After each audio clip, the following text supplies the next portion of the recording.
Good morning, students. I hope you all are well, beta. Today we are going to start chapter 8 Jalebis. I have sent question answer yesterday.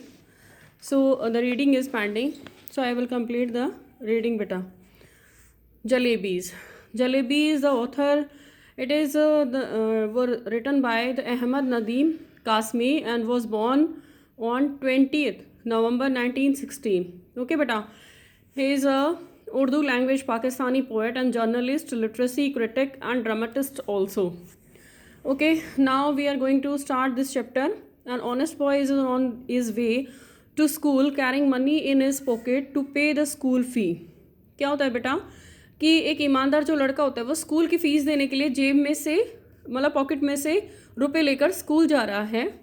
The site of crisp shrubby jalebis in the market excites him and the coins in his pocket begin to jingle. और बाज़ार में से जो करारी crisp होती है करारी बेटा, ठीक है, और श्रपीस होती हैं रसीली. जलेबियों को देखकर वो बहुत ही क्या होता है एक्साइटेड हो जाता है और उसकी जेब में से क्या होते हैं सिक्के जो हैं वो खनकने लगते हैं. Begin to jingle. Jingle means खनकना. After a long debate with himself he yield to the sweet temptation.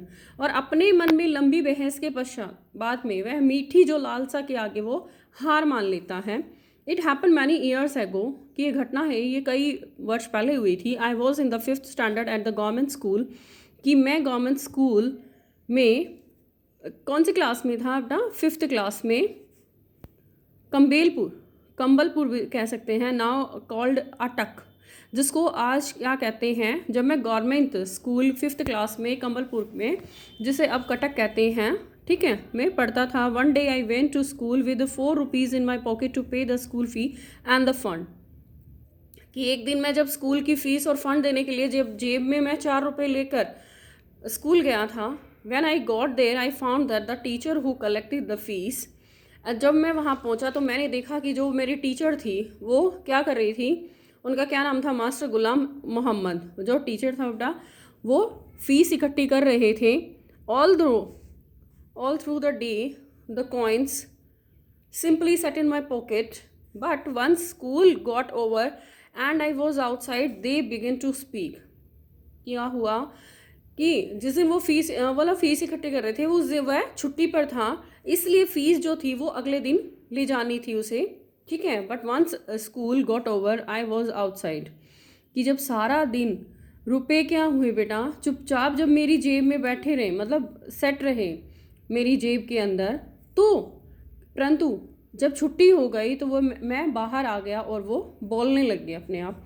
All right coins don't talk. उन्होंने कहा ठीक है सिक्के बात मत करो. दे जिंगल और गो खनक खनक, but I am telling you that day they actually spoke. तो उन्होंने बताया कि जब मैं आपसे बात करता हूँ उस दिन वे वास्तव में ही बात करने लग गए. One coin said what are you thinking about. एक कॉइन ने कहा कि तुम क्या सोच रहे हो.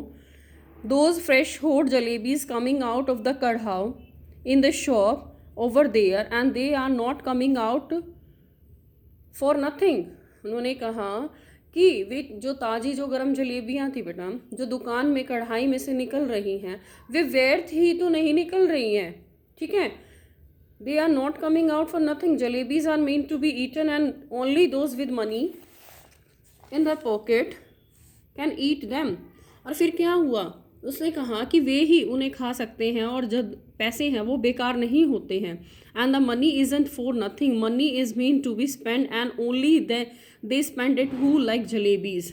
उसने ये कहा कि जो पैसे होते हैं बेटा वो खर्च करने के लिए होते हैं. जो जितना भी जो धन होता है जो मनी होती है वो खर्च करने के लिए होती हैं और उसे वही खर्च कर सकते हैं जिन्हें जलेबियाँ अच्छी लगती हैं. Look here you 4 rupees, I said to them, I am a good boy, don't misguide me and it won't be good for you. उसने कहा कि देखो तुम 4 रुपये. I said to them, मैंने उनसे कहा कि I am a good boy, कि मैं एक अच्छा लड़का हूँ. Don't misguide me, कि मुझे मत बहकाओ. It won't be good for you, और ये तुम्हारे लिए अच्छा नहीं होगा. I sat so much at home that I considered even looking at something in the bazaar a sin. कि उसने कहा कि मुझे घर पर इतना कुछ मिलता है और मैं बाजार में किसी चीज़ पर नज़र डालने, ये तो मेरे लिए क्या है बेटा, पाप है। सिन मीन्स होता है बेटा पाप।